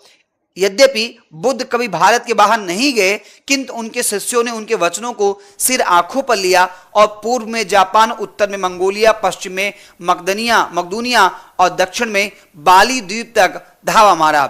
श्रवण महावीर के स्वच्छंद विचरण के लिए अपने वस्त्रों तक को त्याग दिया। दिशाओं को इन्होंने अपना अंबर बना लिया। वैशाली में जन्म लिया, पावा में शरीर त्याग किया। जीवन पर्यंत घूमते रहे, मानव के कल्याण के लिए, मानव के राह प्रदर्शन के लिए। और शंकराचार्य 12 वर्ष की अवस्था में संन्यास लेकर कभी केरल, कभी मिथिला, कभी कश्मीर, कभी बद्रिकाश्रम में घूमते रहे। कन्याकुमारी से लेकर हिमालय तक समस्त भारत को अपना कर्म क्षेत्र समझा। सांस्कृतिक एकता के लिए, समन्वय के लिए, श्रुति धर्म की रक्षा के लिए शंकराचार्य के प्रयत्नों से ही वैदिक धर्म का उत्थान हो सका। यह आपका गद्यांश है।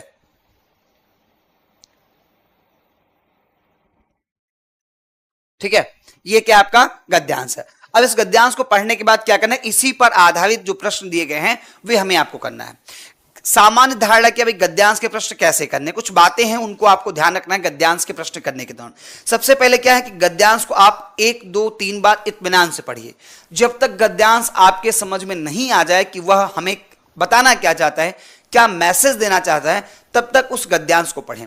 गद्यांश को पढ़ने के दौरान अगर कोई आपको नई शब्दावली दिखता है या कोई विशिष्ट शब्द दिखता है तो आप उसको अंडरलाइन कर सकते हैं। जैसे मैं पढ़ रहा था तो मुझे लगा कि यहां पर शब्द क्या देखने को मिला, यहां घुमक्कड़ का प्रयोग किया, क्या घुमक्कड़ का प्रयोग किया गया है। तो हो सकता है कि आगे चलकर घुमक्कड़ से संबंधित प्रश्न हमसे पूछ लिया जाए, ऐसा हो सकता है। तो हम आगे बढ़ेंगे, अब बात करें प्रश्नों को लेकर के। प्रश्न क्या, घुमक्कड़ शब्द में कौन सा प्रत्यय है, क्या पूछा गया भाई? आपसे प्रश्न पूछा गया कि घुमक्कड़ शब्द में कौन सा प्रत्यय है। आपके सर अभी तो आप अभी तो आप जो है उपसर्ग बता रहे थे, उपसर्ग बताते हुए प्रत्यय कहां से आ गया? तो भाई उपसर्ग का जुड़वा भाई कौन है? प्रत्यय है। जहां चलते हैं वहां उपसर्ग और प्रत्यय दोनों साथ में चलते हैं। अगर उपसर्ग पूछा गया है तो प्रत्यय पूछा जाएगा, ऐसा भी ध्यान रखिएगा। अब प्रत्यय क्या होते हैं तो इनके विषय में जरा समझिए। प्रत्यय का मतलब है कि यह भी एक प्रकार के क्या होते हैं? यह भी एक प्रकार के शब्दांश होते हैं।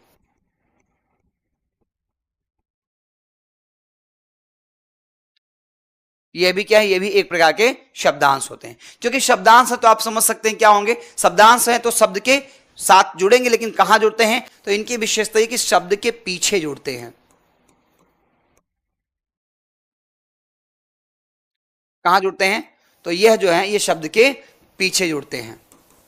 ठीक है, शब्द के पीछे जुड़ गए। और क्या करते हैं? ये भी विशेषता को बदल देते हैं। शब्द की विशेषता को क्या करते हैं? विशेषता को बदलते हैं। किसकी विशेषता को? शब्दों की विशेषता को बदलते हैं। पर इनमें एक कमी है। कमी क्या है? जो प्रत्यय होते हैं ना, इनका अपना अर्थ नहीं होता है। किसी भी प्रत्यय का अपना अर्थ नहीं होता, जबकि उपसर्गों का अपना अर्थ होता। बस यही याद रखना आपको, प्रत्यय का अपना अर्थ नहीं होता। प्रत्यय का अपना अर्थ नहीं होता। ठीक है भाई, जो प्रत्यय है इनका अपना अर्थ नहीं होता है। ठीक है, तो फिर प्रश्न ये आएगा, सर आपने उपसर्गों के भेद बताए थे, प्रत्यय के क्या होते हैं? तो ध्यान ये रखना, प्रत्यय जो है ना ये दो प्रकार के होते हैं। प्रत्यय कितने प्रकार के होते हैं? दो प्रकार के प्रत्यय होते हैं। एक को हम लोग कहते हैं कृत प्रत्यय कहते हैं, और दूसरा जो होता है वह क्या कहलाता है? वो आपका तद्धित प्रत्यय कहलाता है। क्या कहलाएगा? तद्धित। कृत वाला जो होता है ये कहां जुड़ता है? क्रिया या धातु के पीछे जुड़ता है। कहां जुड़ता है? क्रिया या धातु के पीछे जुड़ता है।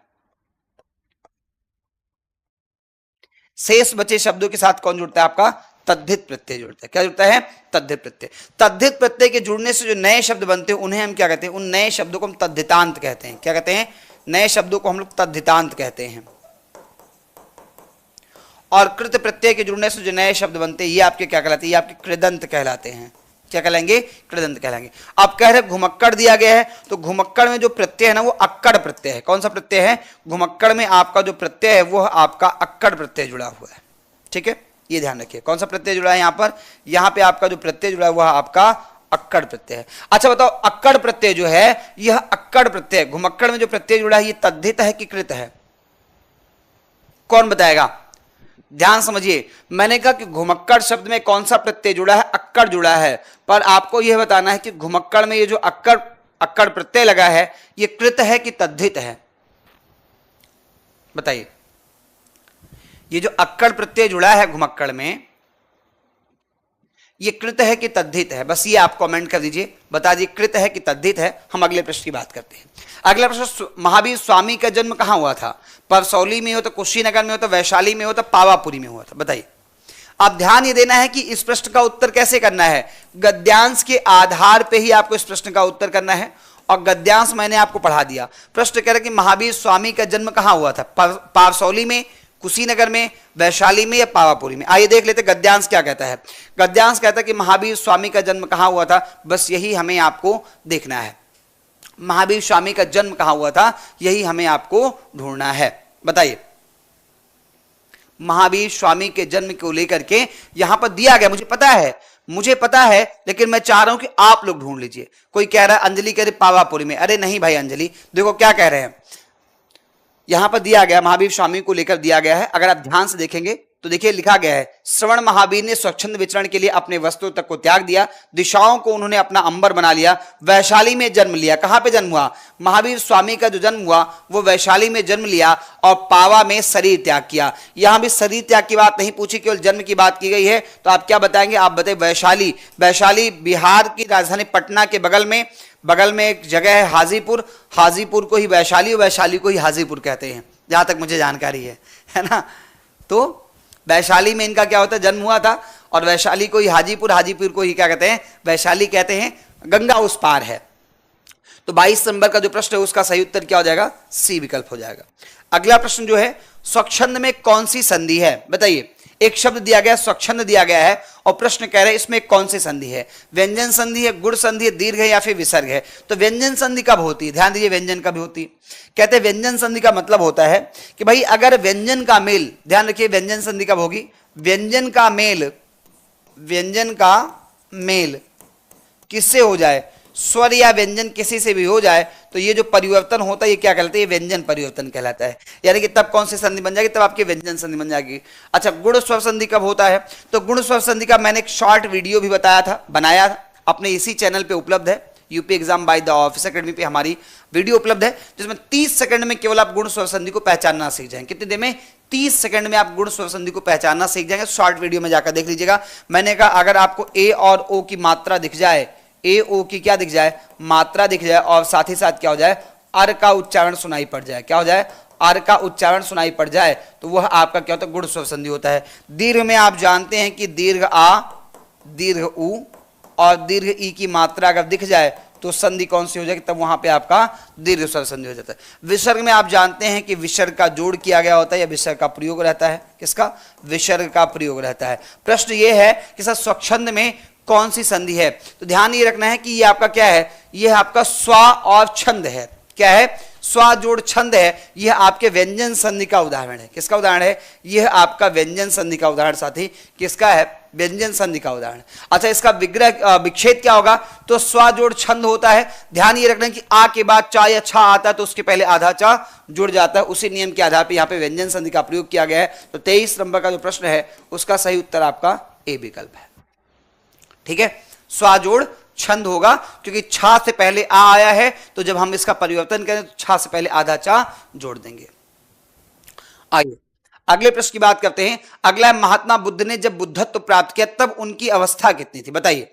महात्मा बुद्ध ने जब बुद्धत्व प्राप्त किया, यानी कि इनको जब ज्ञान की प्राप्ति हुई, तो उस समय इनकी उम्र कितनी थी, 80 वर्ष थी, 45 वर्ष थी, 35 वर्ष थी या 12 वर्ष थी। अब इसको जानने के लिए हमें कहां चलना पड़ेगा, हमें गद्यांश पे चलना पड़ेगा कि महात्मा बुद्ध ने जब बुद्धत्व की प्राप्ति की तो उस समय उनकी आयु क्या थी। इसके लिए हमें आपको पैसेज पे चलना पड़ेगा। देख लेते पैसेज क्या कहता है।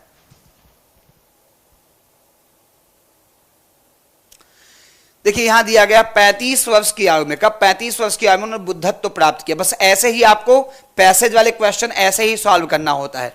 अगर बात समझिएगा, अगर आपको इतिहास में आपने पढ़ा है कि उनको 45 साल की उम्र में बुद्धत्व की प्राप्ति हुई, इतिहास में क्या पढ़ा आपने, मान लीजिए इतिहास में आपने पढ़ा है कि 45 वर्ष की आयु में उनको बुद्धत्व की प्राप्ति हुई, लेकिन पैसेज में अगर 35 लिखा है ना, तो वही 35 वाला विकल्प ही आप चुनिएगा। क्या कीजिएगा, जितना ही बात पैसेज में कि गद्यांश में जितना लिखा है आपको उतना ही उत्तर में बताना है। अगर गद्यांश में लिखा है कि उत्तर प्रदेश की राजधानी कानपुर है, तो आप जानते हैं कि उत्तर प्रदेश की राजधानी लखनऊ है, बावजूद इसके आपको यही बताना है कि उत्तर प्रदेश की राजधानी कानपुर है, क्योंकि गद्यांश में क्या लिखा, गद्यांश में लिखा गया कि उत्तर प्रदेश की राजधानी कानपुर है। कहने का आशय यह कि गद्यांश में अगर ये कह दे रहा है, अगर गद्यांश में ये कह दे रहा है कि बैल दूध देता है, तो आपको प्रश्न का उत्तर उसी गद्यांश के आधार पर लगाना है और आपको कह देना कि यस बैल दूध देता है।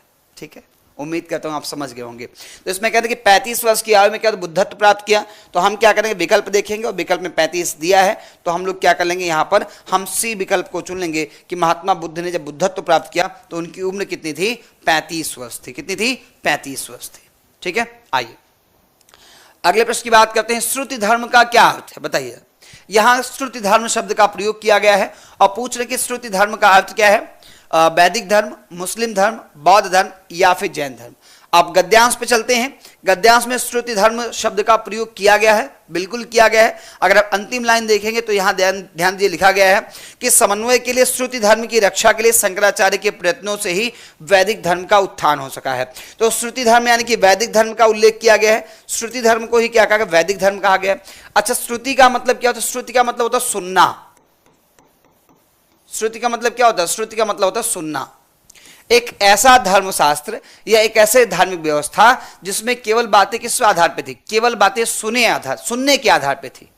पहले के लोग क्या करते, पहले के लोग प्रवचन देते थे और अन्य लोग उसको सुनते थे और सुन करके ही उसको क्या कर ले, सत्य मानते थे। पहले अगर आपसे पूछा कि ज्ञान प्राप्त करने की विधियां क्या थी, तो पहले ज्ञान प्राप्त करने की दो विधियां थी। एक आपका क्या था, श्रुति विधि थी और दूसरी क्या थी, दूसरी आपकी तप विधि थी। ज्ञान प्राप्त करने की यही दो विधियां वैदिक समय में या प्राचीन समय में प्रचलित थी, श्रुति विधि और तप विधि। तो श्रुति में क्या होता है, श्रुति का मतलब सुनना, ठीक है, और तप का मतलब क्या था, इसमें आता था आपका श्रवण आता था कि सुनिए, सुनने के बाद मनन कीजिए और फिर निधिध्यासन कीजिए। तो ये क्या तप विधि है, ये ज्यादा प्रमाणिक मानी जाती थी, ये ज्यादा प्रमाणिक मानी जाती। और जो श्रुति विधि थी ये क्या था, केवल सुन करके सत्य मान लिया जाता था, इसमें प्रमाण की अपेक्षा या मांग नहीं की जाती थी, प्रमाण की मांग नहीं की जाती थी, तो उसको हम श्रुति विधि कहते थे। तो यहां श्रुति धर्म का मतलब है कि जो सुन करके स्वीकार किया गया है, और श्रुति धर्म का प्रयोग किसके लिए किया, वैदिक धर्म के लिए श्रुति धर्म का प्रयोग किया गया है। तो ऐसे 25 नंबर का जो प्रश्न है उसका उत्तर आपका ए विकल्प है, ठीक है। आइए अगले प्रश्न की बात करते हैं। अगला प्रश्न हमारा 26 नंबर का है, कहना कि अंगा का उच्चारण स्थान क्या होता है। आप जानते हैं ये कौन सी आकृति है, कौन सा वर्ण चिन्ह है, तो आप कहेंगे सर ये अंगा है, का ख अंगा, अंगा जिसमें आप कहते हैं अंगा माने कुछ नहीं जो होता था, यानी कि जो खाली चला जाता था, जो खाली चला जाता था, वही है। जब आप का वर्ग को लिखेंगे, आप जानते हैं जब भी आप क्या करें, जब आप का वर्ग को लिखेंगे तो का वर्ग का जो पंचमाक्षर होता है, आप कहेंगे सर इसमें एक है का, ख, गा, घा और फिर आपका अंगा, ये जो है यही आपका पंचमाक्षर है, का वर्ग का पंचमाक्षर है। और का वर्ग का जो पंचमाक्षर है इसी के उच्चारण स्थान की बात की गई है। तो हमने शुरुआत में आपको बताया कि अकु विसर्जनीय नाम कंठा होता है, लेकिन ध्यान आपको यह रखना है कि जब भी किसी वर्ग के पंचमाक्षर का उच्चारण स्थान पूछ लेगा, बहुत बढ़िया प्रश्न है, अच्छों को भ्रमित कर दे। जैसे देखो प्रियदर्शनी का उत्तर आया कि सर यहां पर ए है, काजल कुमारी कह रही ए है, नेहा सिंह कह रही ए है, यही आपको ध्यान देना था। ध्यान ये देना है कि वैसे तो हम लोगों ने पढ़ा कि अकुह विसर्जनीय नाम कंठा होता है, कि का वर्ग के पांचों अक्षर का जो उच्चारण स्थान है वो क्या होता है, कंठ होता है। लेकिन जैसे ही पंचमाक्षर को अलग से पूछ लिया जाए, ध्यान रखिएगा, किसी भी वर्ग के अगर पंचमाक्षर की बात कर लेगा, किसकी बात कर लेगा, पंचमाक्षर की बात कर लेगा, तो जितने भी पंचमाक्षर इन सभी का उच्चारण स्थान क्या होता है, इन सभी का उच्चारण स्थान नासिका होता है। जैसे कहा गया चा छ जा झा या, सूत्र आपने पढ़ा इचु या शाणाम तालु पढ़ा है, उसमें बताया गया कि चा वर्ग के पांचों अक्षर का उच्चारण स्थान क्या है, तालु है। लेकिन जब वह विशेष रूप से पंचमाक्षर के विषय में पूछ लेना, तो पंचमाक्षर का जो उच्चारण स्थान होता है वह क्या होता है, नासिका होता है। तो का खा अंगा दिया गया, इसका उच्चारण स्थान क्या हो जाएगा, नासिक हो जाएगा। क्या हो जाएगा, नासिक हो जाएगा। कंठोष्ठ दिया गया, तो कंठोष्ठ आप जानते हैं कि अगर ओ की बात कर लेगा तो ओ का उच्चारण स्थान क्या होता है, कंठोष्ठ होता है। कंठ तालब्य की बात कर लेगा तो आप जानते हैं ए है, इसका उच्चारण स्थान क्या होता है, कंठ तालब्य। ए का उच्चारण स्थान कंठ तालब्य, ओ औ का उच्चारण स्थान आपका कंठोष्ठ होता है। मूर्धन्य दिया गया तो आप जानते हैं ऋतु रसायण मूर्धा होता है, पूरा का पूरा टा वर्ग होगा, री हो जाएगा, इसके साथ साथ रा हो जाएगा और यह आपका मूर्धा वाला शा हो जाएगा। इतने ऐसे जिनका उच्चारण स्थान क्या होता है, ऋतु रसायण मूर्धा होता है। समझ गए। तो उत्तर क्या हो जाएगा, 26वें प्रश्न का सही उत्तर आपका डी विकल्प है। याद रहेगी भी ये बात ना कि किसी वर्ग के पंचमाक्षर की बात करेगा तो पंचमाक्षर का उच्चारण स्थान क्या होता है, नासिका होता है, नासिक होता है वो। आइए चलिए अगले प्रश्न की बात करते हैं। 4 गज मलमल में कौन सा विशेषण है। क्या पूछा गया है, प्रश्न पूछा गया 4 गज मलमल में विशेषण पूछा गया है। 4 गज मलमल में विशेषण पूछा गया है। क्या ये सार्वनामिक है, परिमाण बोधक है, गुणवाचक है या फिर संख्यावाचक है, बताइए।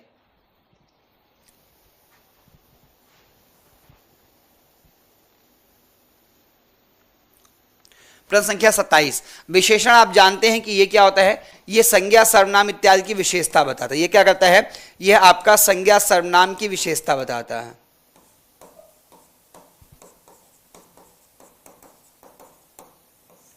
क्या करता है, संज्ञा सर्वनाम की जो विशेषता बता वो क्या करता है, विशेषण कहलाता है। पर प्रश्न ये है कि भाई 4 गज मलमल, मलमल कितना है, 4 गज का है, तो क्या ये सार्वनामिक है, परिमाण बोधक है, गुणवाचक है या फिर संख्यावाचक है। तो आप जानते हैं कि अगर संख्या को बताएगा तो संख्यावाचक हो जाएगा, अगर वह गुण की बात करेगा तो गुणवाचक है, परिमाण की बात करे परिमाणवाचक। अगर कोई सर्वनाम है उसका प्रयोग संज्ञा से ठीक पहले किया गया और विशेषता बताने के लिए है तो सार्वनामिक विशेषण हो जाएगा। अब यही आपको बताना कि जो 4 गज मलमल है ना, इसमें विशेषण शब्द कौन सा प्रयोग किया गया है।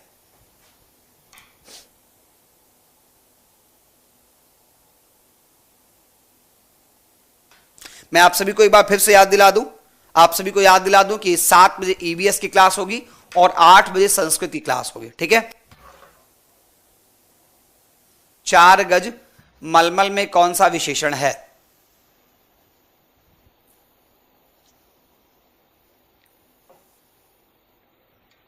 यही आपसे पूछा गया था और आप सब लोग यहां भी गलती के बहुत सारे विद्यार्थी यहां डी विकल्प कह रहे हैं। भाई 4 गज मलमल जो है ना, ये क्या 4 गज की बात कर रहा है? किसकी बात है? 4 गज की बात कर रहा है। ये आपका परिमाण बोधक है। कैसा है? यह आपका परिमाण बोधक विशेषण का प्रयोग है। 27 नंबर प्रश्न का जो उत्तर है यह आपका बी विकल्प रहेगा। ठीक है, चलिए आइए अगले प्रश्न की बात करते हैं। अगला प्रश्न हमारा 28 नंबर, समास का विलोम क्या होता है? तो विलोम का मतलब होता है उल्टा। विलोम का मतलब क्या होता है? उल्टा या फिर विपरीत अर्थ वाला। उल्टा या फिर विपरीत अर्थ। तो समास का शाब्दिक अर्थ होता है संक्षेप होता है, ध्यान रखेंगे। समास का शाब्दिक अर्थ क्या होता है? अगर आपसे पूछे कि समास का शाब्दिक अर्थ क्या होता है, तो हम सभी जानते हैं कि समास का शाब्दिक अर्थ होता है संक्षेप। अब हमें क्या बताना? हमें बताना यह है कि भाई उसका विलोम बताना, कि उसका उल्टा बताना है, विपरीत अर्थ। तो संक्षेप का विलोम क्या हो जाएगा? संक्षेप का विलोम हो जाता है व्यापक या विस्तृत हो जाता है। क्या हो जाता है? व्यापक या विस्तृत हो जाता है। अब इसी आधार पे हम क्या कर लेंगे? समास का जो विलोम हो जाएगा वह क्या हो जाएगा? व्यास हो जाएगा। क्या हो जाएगा? व्यास। जो बहुत ज्यादा फैला हुआ होता है उसको हम क्या बोलते हैं? व्यास बोलते हैं। तो ऐसे में हमारा जो 28 नंबर का प्रश्न है इसका उत्तर क्या हो जाएगा? इसका उत्तर डी विकल्प है। समास का जो विलोम होगा वो क्या हो जाएगा? व्यास हो जाएगा। समास का विलोम क्या हो जाएगा? व्यास हो जाएगा। ठीक है, आइए अगले प्रश्न की बात करते हैं। हमारा जो अगला प्रश्न है साथी 29 नंबर, शून्य का तत्सम रूप क्या होता है? कह रहे शून्य का तत्सम रूप क्या होता है? शून्य होता है, सूना होता है, सन्न होता है, शून्य होता है। हमारे यहां कहते हैं मारेंगे कनपटिया शून्य हो जाएगा। कहते हैं क्या कहते हैं? कि मारेंगे थप्पड़ कनपटी शून्य हो जाएगी। बस वही आपसे पूछा गया है कि शून्य का तत्सम रूप क्या होगा। शून्य हुआ कि नहीं? कहे डॉक्टर साहब सुई लगाए, शून्य के सुई लगाए। काहे के सुई लगाए? शून्य के सुई लगाए डॉक्टर साहब। बस वही शून्य का पूछत बा कि शून्य के तत्सम रूप का होए।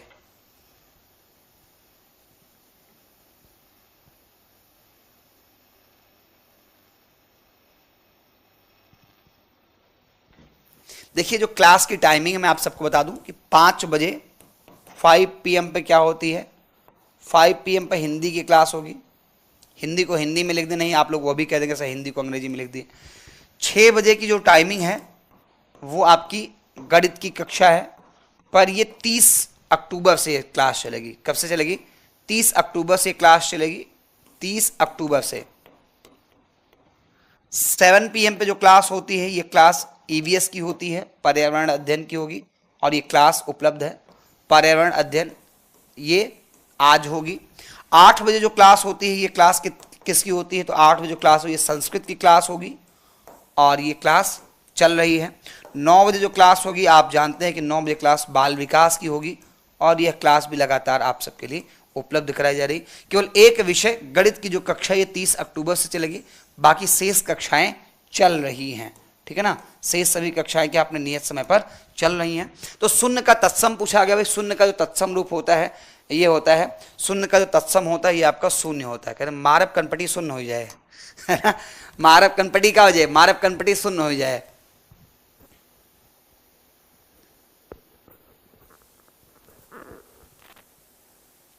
तो कनपटी शून्य वही पूछा गया है, तो उसका जो तत्सम रूप होता है वो शून्य होता है। ठीक है, आइए अगले प्रश्न की बात करते हैं। अगला जो प्रश्न है वह 30 नंबर का प्रश्न है और 30 नंबर का जो प्रश्न है ये आप सभी के लिए क्या है? ये आप सभी के लिए गृह कार्य है। इस प्रश्न का उत्तर आप सभी वीडियो समाप्त होने के बाद कमेंट बॉक्स में बताइएगा। ठीक है, 30 नंबर का जो प्रश्न है, 30 नंबर का प्रश्न ये आप सभी के लिए क्या है? गृह कार्य है। आंख की किरकिरी होना, आंख की किरकिरी होना ये क्या है? यह आप सभी लोगों के लिए गृह कार्य है। इस प्रश्न का उत्तर आप सभी अभी वीडियो समाप्त होने के बाद बताइएगा कमेंट बॉक्स में। वीडियो समाप्त होने के बाद मुझे बताइएगा इस प्रश्न का उत्तर सही क्या होगा। वीडियो समाप्त होने के बाद मुझे कमेंट करके बताइएगा।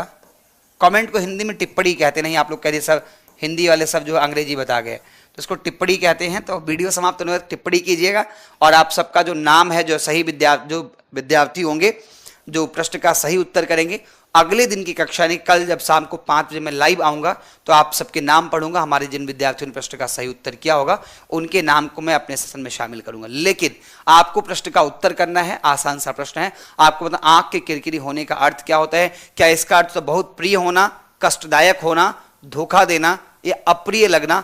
बस ये बात आपको बताना है कि इसका सही अर्थ क्या होगा। अभी नहीं बताना है, अब वीडियो समाप्त होने के बाद कमेंट कीजिएगा। फिलहाल आप सभी का बहुत बहुत धन्यवाद है हमारे साथ जुड़ने के लिए, द ऑफिसर अकेडमी के साथ जुड़ने के लिए। आप प्रतिदिन शाम को 5 बजे से रात को 10 बजे तक हमारे साथ बने रह सकते हैं। यूपी टेट और सी टेट की कक्षाओं के बिल्कुल निःशुल्क। साथ ही साथ आप सभी को याद दिला दें कि 2 रुपए में, कितने में? 2 रुपए में यूपी टेट प्राइमरी का बैच हमारे पास उपलब्ध है, आप उसके साथ जुड़ सकते हैं। अभी हमारे ऐप द ऑफिसर अकेडमी को इंस्टॉल कर लीजिए।